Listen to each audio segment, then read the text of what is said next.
Hello and welcome. I'm Julia Hankins and I work with kids yoga teachers to help them build a sustainable business that's aligned with their values and change the world through teaching kids yoga.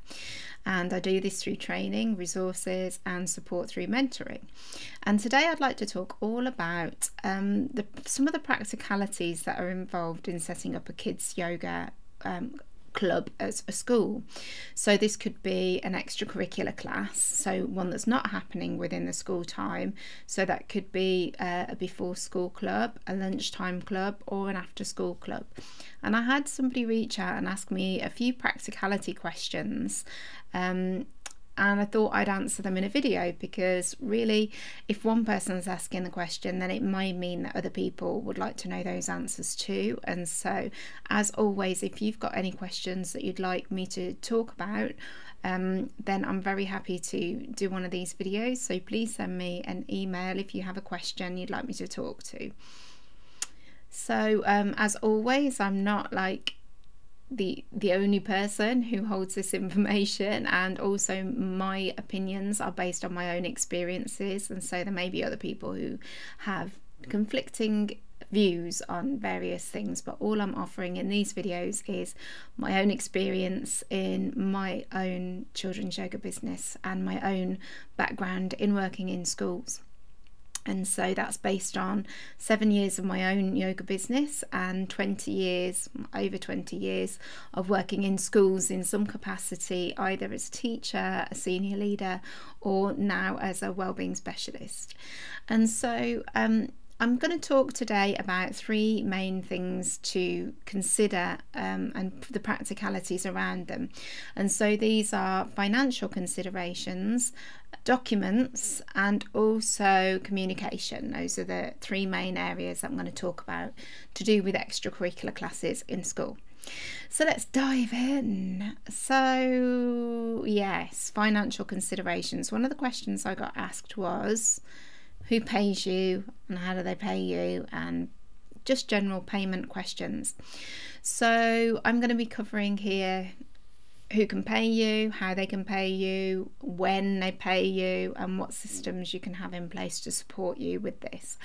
So when you're delivering a yoga club in schools as an extracurricular class, this could be paid for either by the school or by the parents.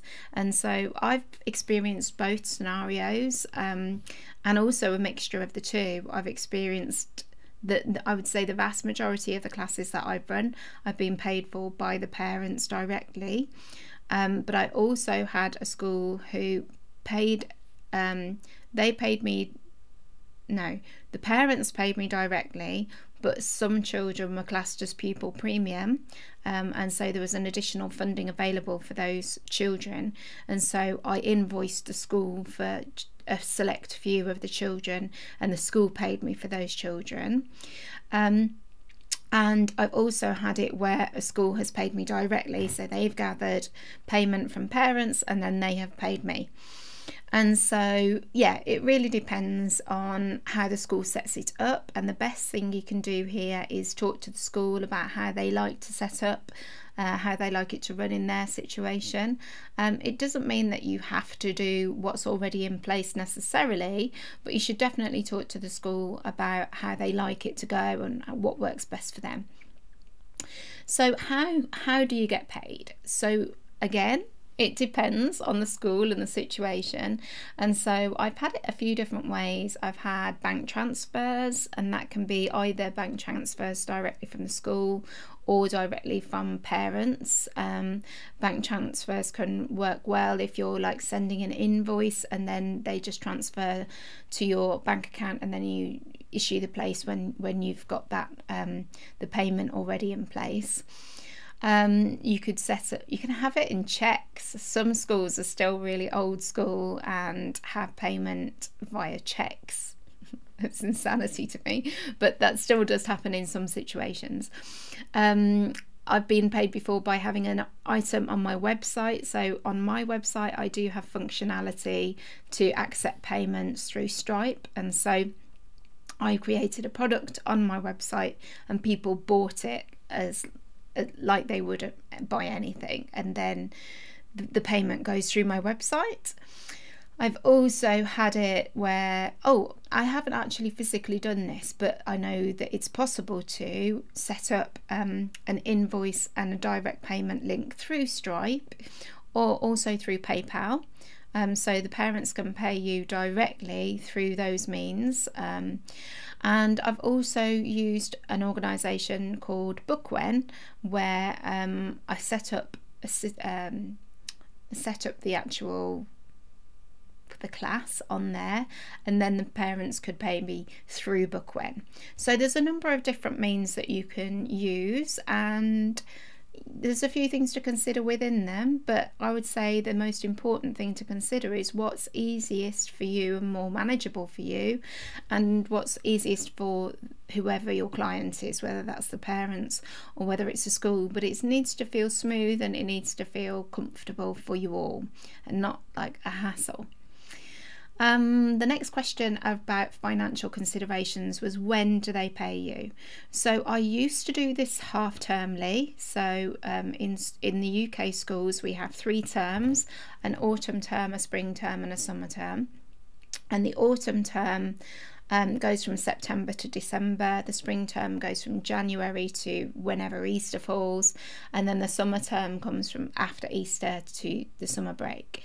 And then within those 3 terms there are half terms, and so it's generally, although there's some mixed timings, but generally in most UK schools it can be from August or September through to the end of October, and then that's the first half term. Then from November up until the winter break, which is Christmas time, so usually late December, and then that's the first 2 half terms. And then there's January up until like February half term, which is usually mid to late February, and then there's a break there, and then there's February until Easter, whenever Easter is happening, usually about April time. And then after Easter there's usually a little bit of time, maybe in April, May, and then that's a really short half term. And then there's usually a break either the last week of May or the first week of June, around about that time. And then there's June and July. That's the usual setup. And so I used to do it half termly, but then I realized that I was doing a job 6 times a year when I could actually do it just 3 times a year. So I switched it to invoicing and setting up the payments for each term, which means that either the parent or the school commits to a full term of payment, and that's got benefits in that you're only doing it 3 times a year rather than 6 times a year, but it also means that you're only getting paid for that thing 3 times a year, but then it also means that you've got people committed for that amount of time.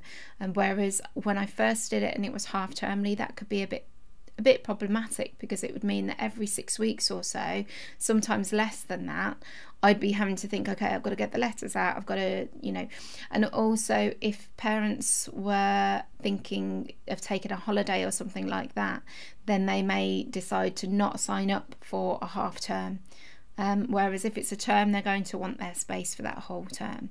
So I prefer to do it termly, but really it's up to you.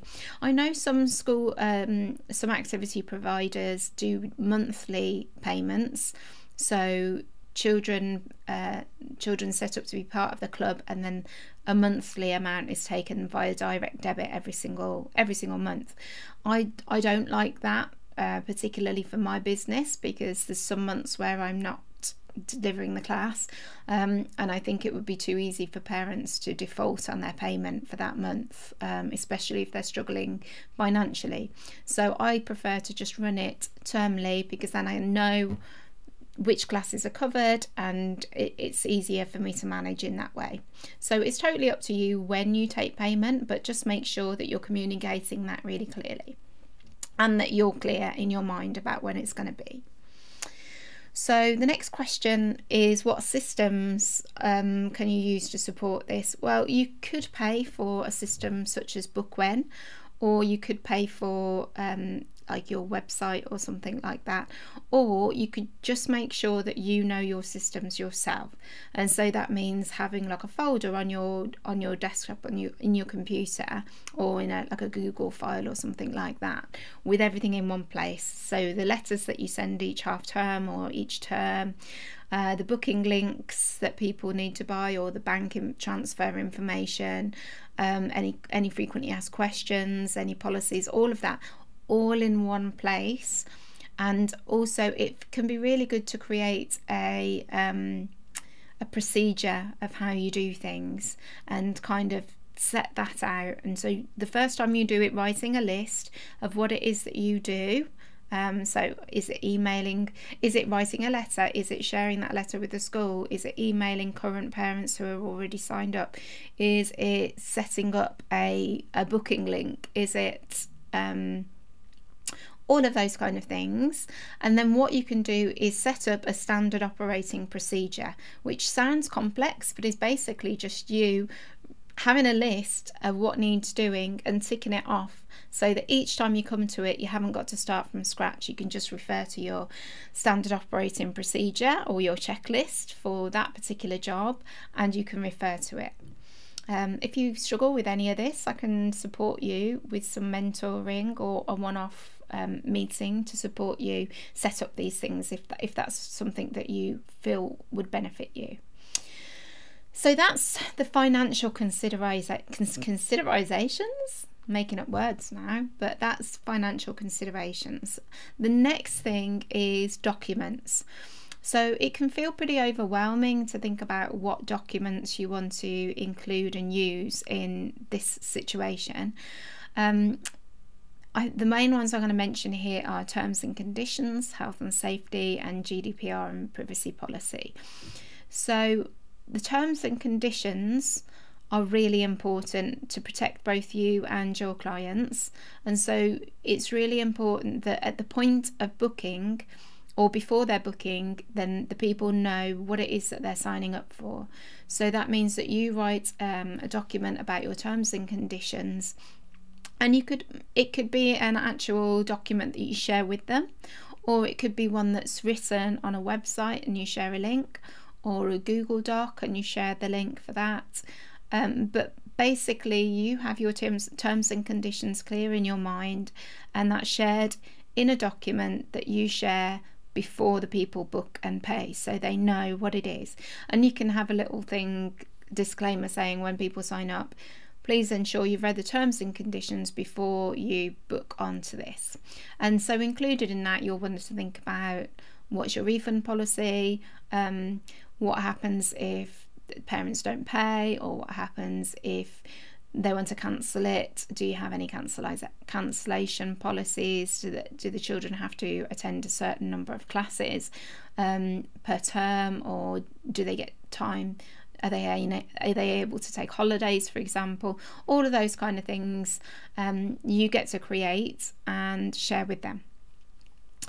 Health and safety is another important one. So you may have a health form that you share with parents at the point of booking, and that could be something that's within your booking system, like Bookwhen allow you to add in these little documents. Or there are other companies other than Bookwhen. I'm only saying Bookwhen because that's one I've definitely used, and I only talk to things that I've actually physically used and experienced.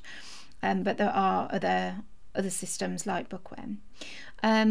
Or you could have it as a Google form that you share, or you could simply have an agreement with parents that they will email you about their child if there's and you could set some questions that you would like answered if you want to keep it really simple. But you're also going to need information about emergency contact details, how to contact people if there's something that went on in the class that you need to notify people about, and you'll also need to be clear about what the school's policy is here, and being really clear with the school policies in general. So there's things like, if it's a lunchtime club, what happens at the end of the club. I'm going to talk more about that when I'm talking about communication, so I'll come back to that point.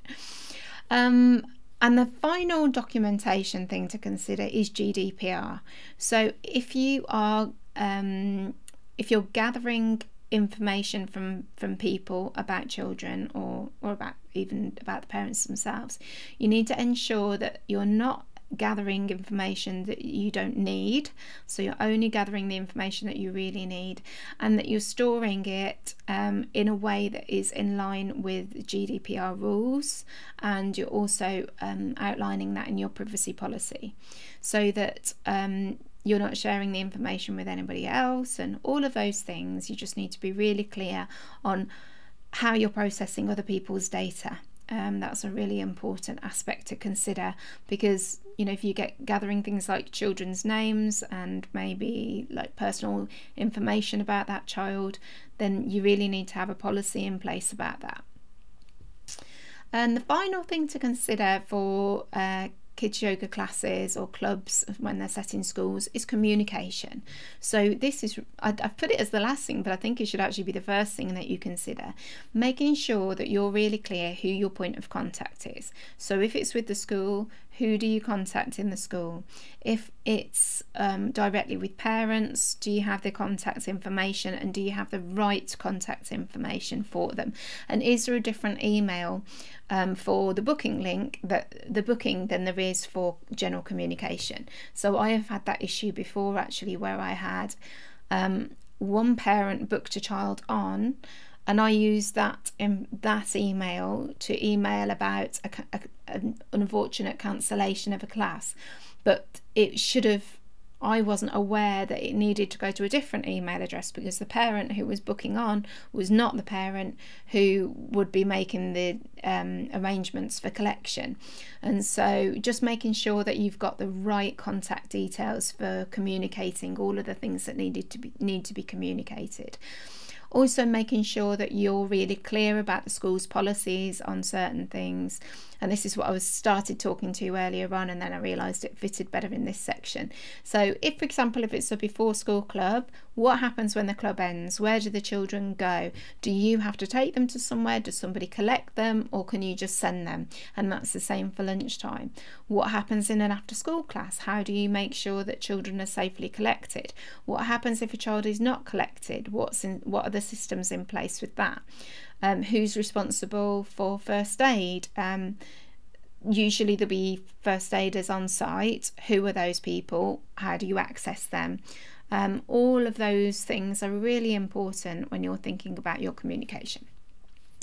So extracurricular classes, they can feel like a lot and can feel quite overwhelming to first set up, but they can also be a really financial and fun, financially rewarding and fun thing to offer in your yoga business. And they can also, you can reach so many different people through this, and you can advertise other services through that too.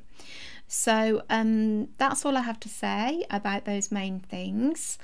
I also would like to let you know that the live training for Captivate with cards is going to be on the 27th of August. So if you're interested in learning how to use cards in your classes to make them upskill your classes, and to engage and excite the children, and to teach them in ways that are progressive and professional, then check out the training. That is, if you book it before the 23rd of August, you'll get it for less than half price, and included in the training is all of the cards as downloadable PDFs that you can print as you like and laminate as you like, as well as a manual, as well as the training itself, which is live online, but you'll receive a recording afterwards. And anyone who comes to the live training will also get access to it when it's converted into an e-course, and will also get to shape the training. So if you have any questions to ask about using cards in your classes, either extracurricular classes or your normal classes, either extracurricular classes or workshops or in school curriculum classes, then you get to email me all your questions, and I will include them all in the training. So I will include that link in this video comments, but if you've got any questions about that, do email me, julia@juliahankins.co.uk, and I would love to see you there. Also, as usual, if you've got any questions, if you'd like me to answer anything or talk to anything in particular, then do get in touch via the email julia@juliahankins.co.uk, and I'll do my best to answer your questions. If you like this video, don't forget to like and subscribe and sign up to my newsletter. Thank you.